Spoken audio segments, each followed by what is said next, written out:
We're setting a benchmark with the story we are doing today, and you'll understand why I'm using that word. Now, in this digital age, our smartphones are like bling. They've become a real status symbol, but not all that glitters is gold. Now, while some are truly world-class, many are not, but are just propped up to look good. So how do we make the right decision? What should be the real buying criteria? What is an excellent feature and what is just a marketing tactic? The spec sheet can only tell you so much. This is where benchmarks step in. Benchmark scores are an attempt to quantify how a smartphone will perform. In simple words, the specs that you see before buying a smartphone are like, let's say, the syllabus. And the benchmark score is your final report card at the end of the exam. Smartphone benchmark tests have been in existence for a few years now. While many people shun the idea of benchmarking tests, I believe benchmarks are the simplest, most objective way of testing how good a smartphone really is. That too, in the long run. What essentially happens here is that a benchmark app puts your smartphone through its paces, pushes the processor and other vital components to their extreme limits, and churns out a number that indicates just how good the phone will be under pressure in real life and in the long run. There are lots of benchmark apps out there, each with its own unique focus. Most popular ones are like Antutu, Geekbench, DxOMark, PCMark. Now, each of these benchmarks measure different aspects of a phone and its performance. A single benchmark test is not good enough to quantify the processor's performance accurately. As I mentioned before, benchmark scores are a very objective report card of a smartphone. These scores come in handy when you're stuck between two smartphones that, let's say, have almost identical specifications and almost the same price. Running the same benchmark test on both devices will tell you exactly which device is better. The numbers will tell you that story. This happens because the benchmark tests run different apps and simulations to get a real-world use case, and whichever phone is optimized better to handle the load gets a higher score. Smartphones, however, are a very complex device. It's not a simple little thing, right? They pack so much technology and a variety of computing. Very, very complex to come up with a single measure that befits the overall performance. Therefore, no matter which benchmark you run, there are some aspects of a smartphone's performance that you just cannot ascertain. These aspects are not targeted by any of the major benchmarks. This is exactly why when you compare two devices with identical specs, you will only find out which device is better in some number report cards, but never know which one will actually give you a better experience in real-world usage over the years. A benchmark app will never be able to tell you how good, let's say, your music will sound on your phone. That is entirely dependent on how well the audio is tuned, which drivers and codecs are installed, what speaker there is. There's no way to determine the real battery life also on a smartphone by doing a benchmark test. This is because the test puts your phone to the most extreme ends of use. This isn't the way we actually will be doing things. This is heavy activities back to back. Thus, the test doesn't really denote real life usage. Another area where I think benchmark tests don't give any real results you can use is connectivity and communication quality of a device. Even something as basic as location accuracy is usually ignored in benchmark tests. Now, these and many more are all very important from the overall user experience point of view. However, these aspects are rarely measured or even spoken about. Although benchmarks are an important area to consider at the end of the day, what matters more is how the overall experience is of using a smartphone. As we just saw, some of the most important aspects of the smartphone experience can never truly be captured by objective tests like benchmarks. So it's important that benchmark reports figures that are closer to the real-world experience performance that you and I will experience every day, rather than just reporting how a device will perform at peak. Now, Qualcomm Technologies is known to have smartphone processors with not only great user experiences but also high benchmark scores. Let's hear from Qualcomm and understand how benchmarks should really be treated by you.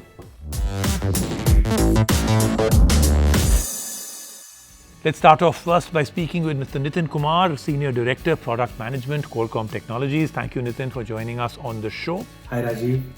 I want to know about this. Qualcomm has been breaking benchmark records year after year. What do we expect to see this year? Rajiv, when we announced Qualcomm Snapdragon 888 mobile platform this last December, we delivered on our promise of providing the most enhanced user experience on a mobile device. And that experience is across all technologies, whether it is 5G, CPU, graphics, artificial intelligence, gaming, camera, across all technologies, Snapdragon provides the best experience. A few weeks after that launch, we released our benchmark scores across a variety of benchmarks on Snapdragon 888 platform. And those benchmark scores showed once again that Snapdragon is the leader when it comes to mobile processors in the industry.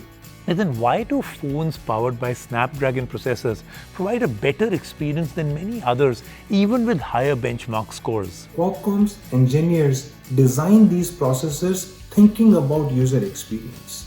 And when we talk about user experience, we talk about variety of user experience for a variety of users. You may be a simple user or you may be an advanced user on the phone. We want to deliver that best experience for everyone. Let me give you an example. Let's take gaming as an example.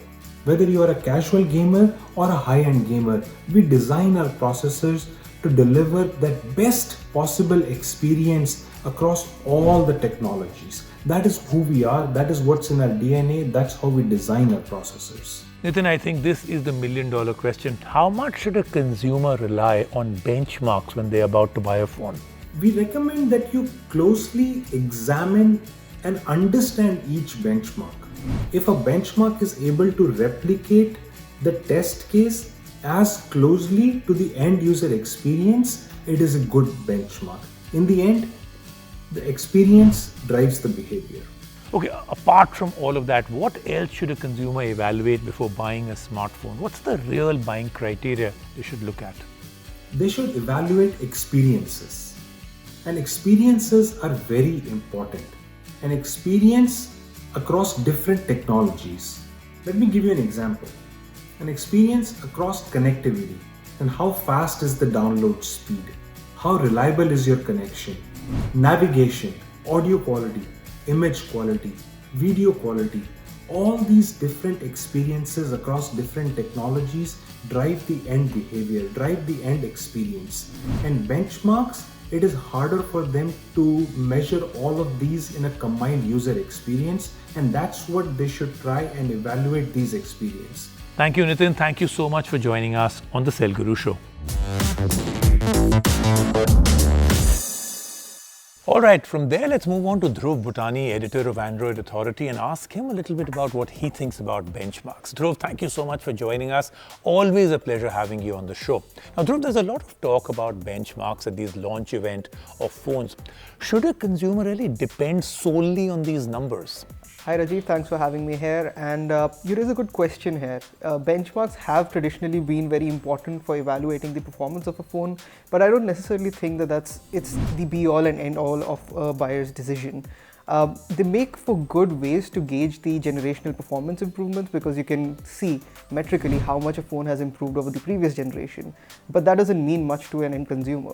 What the consumer needs is fluidity, the day-to-day usability, and also sustained performance, which can be gleaned a little bit from benchmarks, but not necessarily, in a way that is tangible to the consumer.